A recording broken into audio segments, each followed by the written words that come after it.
How you all doing? I hope you are doing alright. And in today's video, I'm going to be doing workouts. So I want to carry you guys along. Those are my equipment. This is one of them. This is how this goes.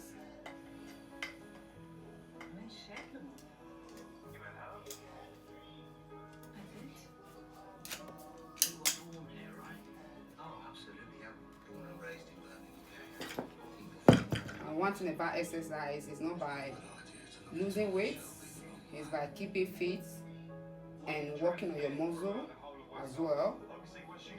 Because we are in abroad, especially we Africa that's living abroad, it's very good for we to be exercising, not by going to gym. If you have the equipment, you can just get anything that you know that you can work out with at home. When you have free time, you do it. I have different kind of workouts. I can do this in my bed just to keep your fit, because of the cold weather, our muscle is stiff. I don't want to go and cut my tongue. So doing exercise is to keep your body fit and to make your body flexible a bit. So that is it in this.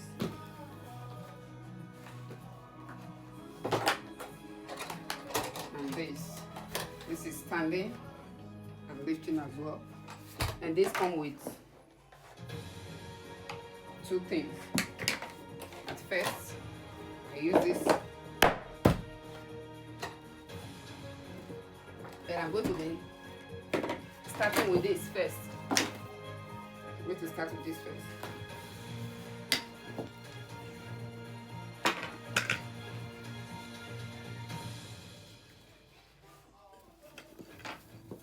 Live from London, this is Doing exercise can also be your therapy as well. People does not know that. For me, exercise is one of my therapy. It's one of my way of therapy. If I'm stressed, I just go for workout. Doing exercise to relax my brain. So this is how this is. This is how this is. The president says it is a dark moment for America. I'm filled with grief and anger at the heinous assassination of You can count as many as you want. campus in Utah. Under efforts to reach a ceasefire in Gaza stalled, we'll be speaking to one of the hostages taken during the October the 7th attacks on Israel.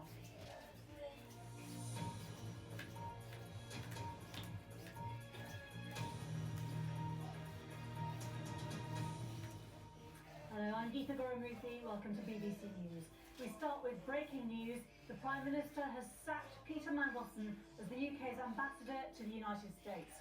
Lord Mandelson, a veteran of previous Labour governments, was appointed in December, but he's faced increasing scrutiny over his relationship with the convicted paedophile Jeffrey Epstein and his messages of support to him after he was convicted of sexual offences.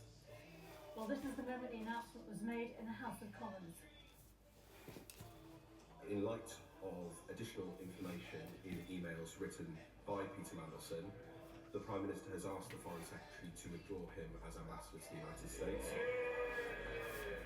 The emails show, Mr. Speaker, that the depth and extent of Lord Mandelson's relationship with Jeffrey Epstein is materially different from that known at the time of his appointment. In particular, Mr. Speaker, I'm just doing like this because of the video. that Jeffrey Epstein's first conviction was wrongful. Just doing short because of the video. Is new information. This And is in light of that, Mr. Speaker, and mindful, as we all are, of the victims of Epstein's appalling crimes, he has been withdrawn as ambassador with immediate effect. Well, the Conservatives welcomed Mr Mandelson's sacking and said their thoughts were with the victims of Jeffrey Epstein. Their spokesperson, Neil O'Brien, said the appointment in the first place raised questions about Sir Keir Starmer's judgment. This is yet another extraordinary error of judgment by this weak Prime Minister. And I pay tribute to the Leader of the Opposition for yesterday securing justice for the victims of Epstein. This raises massive questions. It is not just that Peter Mandelson said Epstein was his best pal and that he loved him. It wasn't just that he brokered a deal for him while he was business secretary. We now, of course, know that he was working for Epstein's early release after he was convicted. And the simple question is this. Is the minister now saying that the Prime Minister did not know about any of this at the point where he was appointed? Don't say the boxes were ticked and the process was followed. What did the Prime Minister know at the point of his appointment? Well, our political correspondent Henry Beckman is outside Downing Street and joins us now. Another big moment for this government just a week after they lost Angela Rayner, Henry. The questions for Downing Street now, presumably, are what did they know, as we heard from the Conservatives there, given these emails have only recently come to light, and was Peter Mandelson obliged to disclose any compromising material during the vetting process? Yes, Peter, you've got exactly the right question. Just to pick up on one thing, by the way, before we come to that. Asked to withdraw, that's the language being used by government today. The Prime Minister asked the Foreign Secretary to withdraw Lord Mandelson's appointment as ambassador. In case you're wondering, that is the least of this thing for. Lord Mandelson has been sacked as Britain's ambassador to the US, essentially by the Prime Minister this morning. Now, what we're getting from government is they are saying, well, he knew when he appointed Lord Mandelson that Lord Mandelson had a long-standing association with Jeffrey Epstein. That's the public record. What they say they did not know is the content of some emails obtained by Bloomberg and The Sun yesterday. It became clear that as Jeffrey Epstein was preparing to report to jail in 2008 for conviction, Lord Mandelson was telling him it was a wrongful conviction, urging him to fight against it. That, they are saying to government, was new information that was not available to them at the moment of his appointment. And that is why today he has been, and yes, this is the right word, sacked. Henry, do you know whether Mandelson was obliged to disclose anything that was compromising? Do we know how the vetting process is carried out? Well, every ambassador, we're told, gets what's called development vetting. That's the highest level of security clearance in the government. It does involve all sorts of deep and invasive personal questions. I think actually anything else to safeguard those who receive anything from blackmail by possible state actors. On the specifics of what Lord Mandelson was or was not obliged to disclose about his relationship with Jeffrey Epstein, I think that's more a political question than a security clearance question. I think it's more about him satisfying any concerns among officials in the building behind me that this could become, as it clearly has, a big political issue for Sir Keir Starmer and his government.